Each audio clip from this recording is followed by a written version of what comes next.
10 times the charm. You know? 10 times the charm. That's how the saying goes, right? Never give up. Never surrender.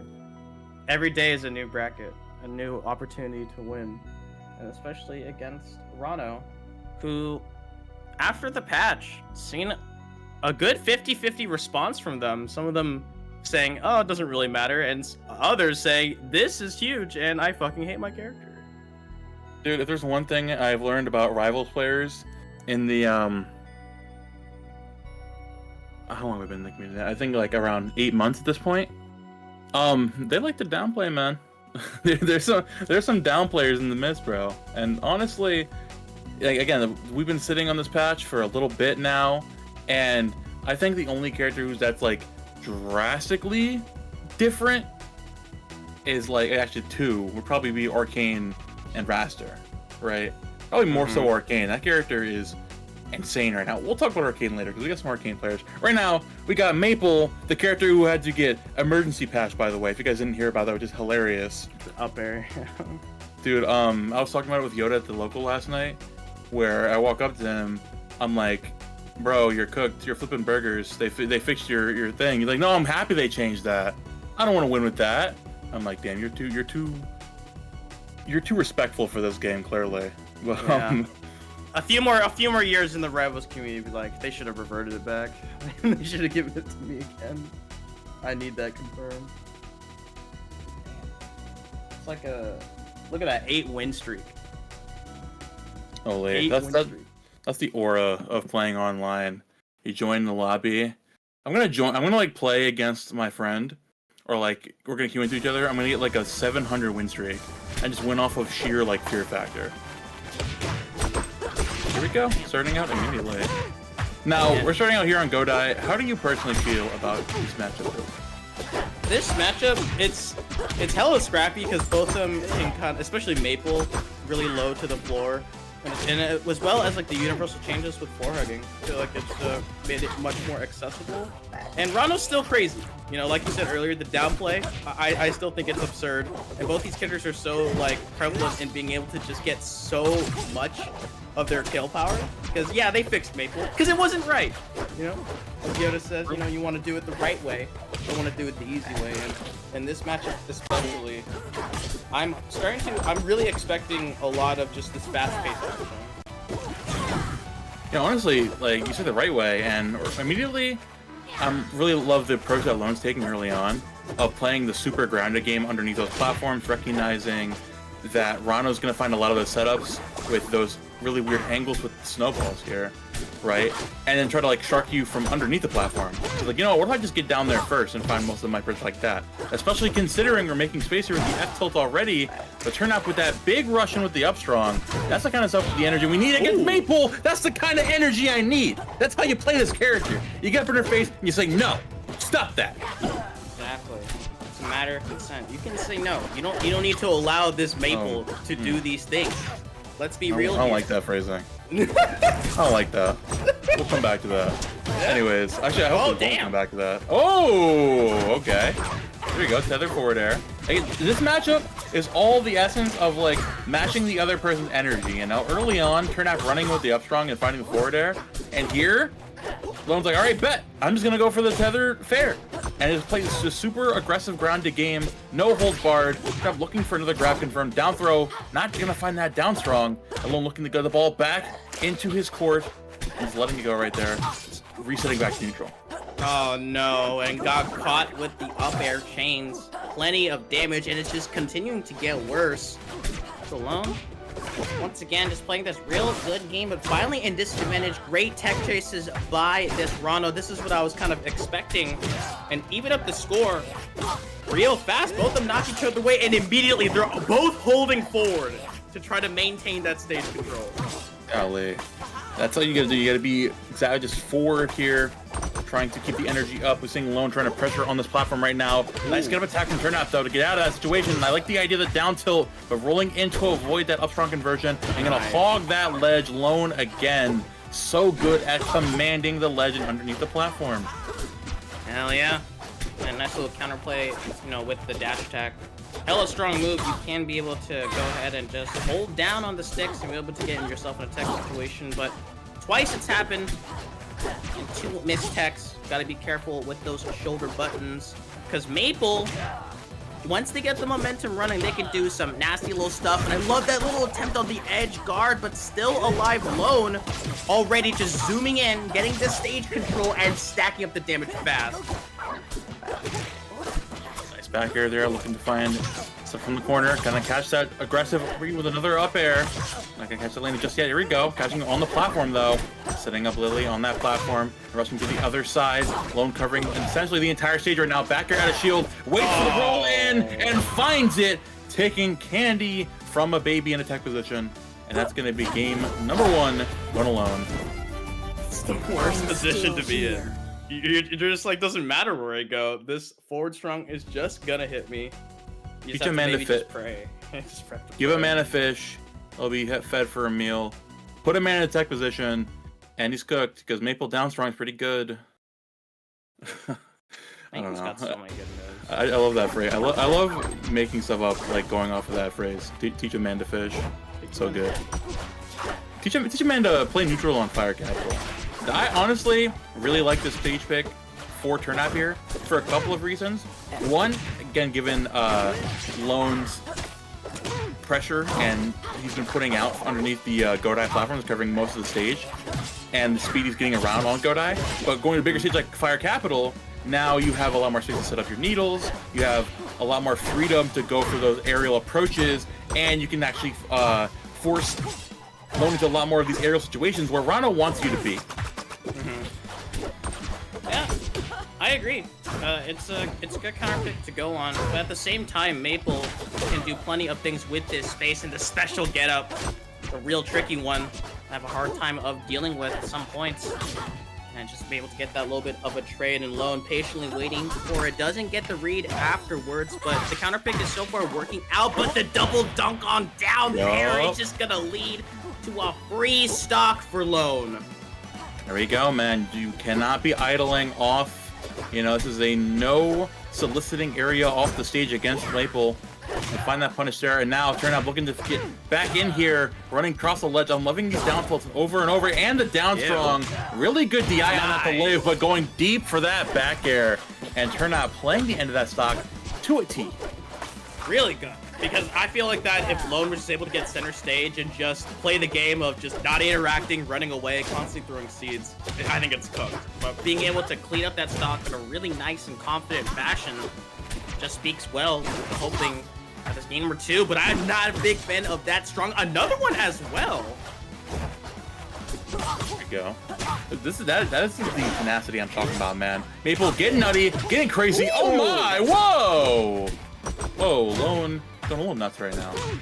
And Turnap looking to make a statement after that, because golly, Lone's put you in a very awkward position, especially with these down airs, man. I'm loving the down airs. Oh yeah, hell.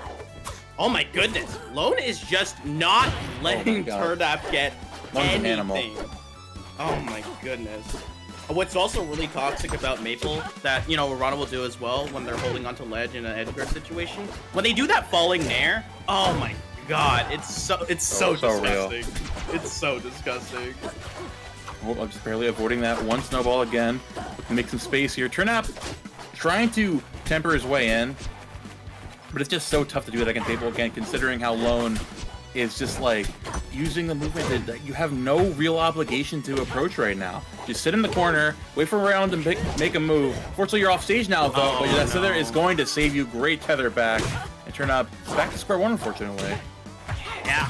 Now I'm surprised that get-up attack didn't hit. Maple's get-up attack is just something else in this game. It's ridiculous. It does your taxes, it does whatever you want. Helps you find a girlfriend, but it ain't gonna save you in that one. Turnap successfully finishing off the edge guard with a well-placed bear, just like in stock number 1, and keeps the hopes alive and trying to continue on and hopefully win out the second game, but getting stuck in a tornado of Maypul up airs is not how you want to start this off on the last stock. Exactly. Turnap looking to make some footing back here. Right on the landing, but Sloan's been so good at finding these juggle combos so far, especially now tempering from these platforms. Nice parry to send that back. You're not going to find too much off of that. Here comes the side special again to make some space here. double parries, you know, Turnap slowly but surely looking to find his way in, not going to overextend, which is big in the last situation. As I say that, though, this will get up, going to save you from taking too much damage there.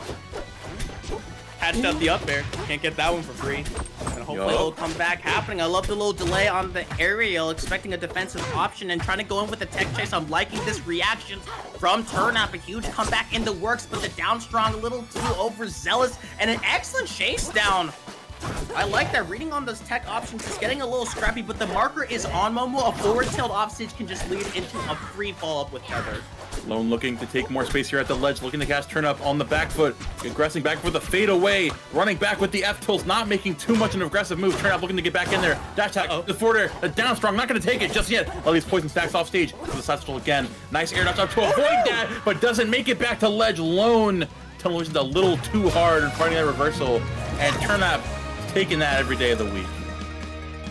Lone making a crucial mistake at the last minute. But if you turn out, you take those. Successful win. We'll have to see what happens. Yeah, automatically, I just saw Lone just saying, I'm gonna sit back and just forward tilt.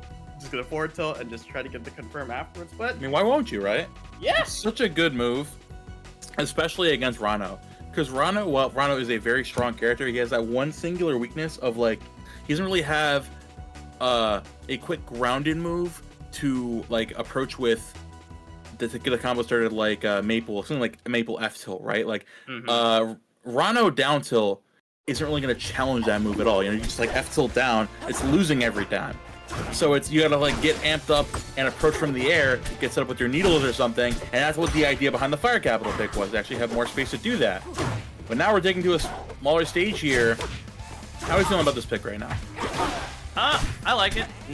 Gives it a little bit more space because we saw that Rockwall was banned, which I completely agree. You don't want to be taking. You don't want to be taking Maypul there. They no good intentions. That's the favorite word I like to use about Rockwall. And hold up, some little bit of shenanigans happening off the stage. Great stuff. Look at that, my Turnap going in deep. There's still a tether, and I love this interaction. Both of them scrambling left and right. But all of a sudden, the percents are essentially even up. No one dead just yet. And Turnap still holding on to this advantageous state. Lots of markers, but Lone's still alive. And both of them looking for an opportunity to hopefully keep this momentum going in the first stop. And this might be one way to start it. There we go again, setting up those snares off stage. Gonna find the ledge hog.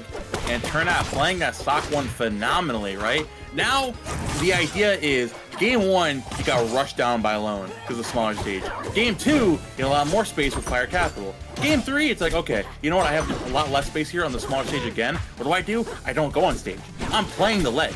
And you're going to face my wrath and take as much damage as you possibly can from these snares off stage. And now Turnap just playing the more secluded game, gonna find that rapid jet from ledge. Big up tilts coming out. Yeah. That forward area is not gonna do it. He's just gonna do it again. Did not have time to do anything. Unable to do anything, and yeah, Maypul, we saw like the falling Nair. She is so good at like contesting on this recoveries, but her recovery herself is quite linear and predictable. With the up airs will give you a lot of distance. But look at this, taking full advantage of it, but Turnap with this, Steve! You can't be trading like that, and if you're Lone, you'll happily take it. Take those every day of the week. Fortunate for Turnap, but again, like the idea's been serving you well this entire game, you know, of trying to overwhelm Maypul off stage. Now it's just like staying a little more poisoned on this last stock is going to be so important. You go for another of these oh my god, taking the, you know, Turnap, like that's why I say the things I do, because you gotta say poison the last stock, because something like that happens where you kind of get stuck in your flowchart a little too much. It's like, okay, I can do Nair cancel into re-grab with the tongue into nonsense, and then the other person's like, okay, but what if I just grab the ledge? And I just watched it, and I was just like, Turnap, don't you remember Lone going for that really fast edge ledge hog in game number 1? You remember how fast that was? I don't think you should be testing out the waters, and fortunately, gonna lose out in 2 different situations where the trades happen on the offstage situation. Had to go for you know, the stock being taken, which really sucked. There was a big lead being formed there, and then at the last minute, you know, reflected thing only did 1%, and there's nothing really Ranno can do about it. So now we bring us back to Air Armada. The ball is back in Turnap's court here, and I definitely feel like we're going to be moving. I think that was kind of a wake-up call to move away from the ledge play. Like, okay, you know what? We can go to a stage where like I can't really be tempted to do that, and what better stage than Air Armada? You know, the type of shenanigans we have going on here. But already early on, looking to find the sets here with the needles. He's looking to find a nice back throw. Not gonna find that down strong just yet. And Lone, again, the aggression and the positioning on the ledge serving you well. Just barely making back. Nice tech. And I'm really nervous about like Turnap going for these aerials off stage. I feel like they're really good. I feel like when they land, we saw in game number 2, it worked out really well. But if you just miss out a little bit, because Maypul's got some good moves on the prio, and that's the number one thing when I was talking to Anti-Shoe, it was just like, you know, the number one thing you really got to be careful in the neutral and just use more. Dash dancing is such a powerful tool in Rivals 2. Like, you can just provide so many of these different options and coverages and force out a bad reaction. And speaking of reaction, great stuff by Lone. Golly, man. Lone, again, the presence so far in this game is an absolutely phenomenal. Here comes big down strong reset again with another mark. The combo tree is advancing. No! The more the set goes on, oh my! Literally missing that by your bootstraps. He tied his. If you tied your shoes with the bunny ears, you were getting caught there. Oh my! You're still dead. You're still gone. Loop-de-loop and pull, and your stock's not looking that cool, actually. Oh my goodness, got Golly. You cannot stop me from making SpongeBob references. I hope you know. That was crazy. Can do no wrong, Lone. And that's gonna be confidence shattered for Turnap. Just trying to find some way to do it, but it's just the consistent dashing back and forth from Lone, saying like, I just have to lead. There's no real reason for me to overextend on anything. And now Turnap just fishing for a down tilt, showing off, you know, the card in hand. Was down this much. Oh. Okay. Temp check. Sweating. It's alright. Look at the reset here again. Turnap looking to get something started here with full charge needles, but Lone looking to keep the momentum going as long as he possibly can to take close this game out with a 3-1. Up air's coming out, another up air, tether into the not gonna find the true confirm. Just barely not gonna take it, using that down air to make some space on that shield. But right now Turnap is looking pretty unfortunate. Yeah, and an overextension with the tongue as well, and going for a slick little ledge interaction. I love that from Lone. Just making Turnap consistently realize that it's just a huge threat. And yeah, the get up attacks, great reactions, knowing that the roll was gonna happen, and the tether continues once again. Turnap gets ledge hogged, and it's gonna be a nice slick 3-1 for Lone. Yeah, that's Gorf, my comfort character. Oh, yeah. That's a wrap. I can't stop saying that. It's so funny. Oh no! On my timeline, there's Gorf. on my stream. That's when Rosebloom like tweets out about like a huge upset. And it's just your mutual getting clipped. You're like, no. That was the clip of Tough Ludwig and Beast. He got 6K likes on his head. That was mad funny. Anyways, honestly, Turnap played that great. You know, it was really. I really love when players in this tournament series like have really solid game plans that prove to work really well, like for the most part, right? It's having the idea of your typical approaches with the singular or double needles, drawing off platforms into rushing in and finding more extensions off of down tilts and grabs on the platform, like the up strongs early on, and then going off of something like up airs, pressuring kill consistently with down airs, right? And then, not only did Turnap have the first game plan, but you had something to bounce back on, which I really liked. It was, okay, I'm getting run down the small stage. We're going to the bigger stage. Okay, we can't do the bigger stage for the game 3 because I just won. You know what I'm going to do? I'm going to play the ledge. And for the first half of game number 3, it worked really well. Unfortunately, Lone adapted very well. And saw some unfortunately, early stocks being dropped from Turnap. And then it was kind of just unfortunate of a snowball from there. It's like... Yeah. literally was a snowball. Had this, the snow outfit on for a reason. No. No, honestly, there's like much to go off of there. I think the biggest thing is like having the balance between the two, right? Instead of just like, oh, I'm getting rushed down, so I gotta just play the ledge, or I can't play the ledge, so I gotta just play in neutral. It's mixing up the two, mixing up your ledge timings. It's mixing up how you approach on the ground. It's throwing in more of those jabs. We saw some jabs in that game 4 early on. Where was that the rest of the set? You know, it's like I feel like that was one of those things where it's just kind of like a light bulb moment, and like that's what the essence of Game 5. And so I feel like there's much to be learned here to take going forward. Of like, okay, I have that in the quicker jab options in situations like that. I have the switching between ledge play and neutral play, and then it's just like making sure to mix up every so often, because if I don't, then you saw what happened.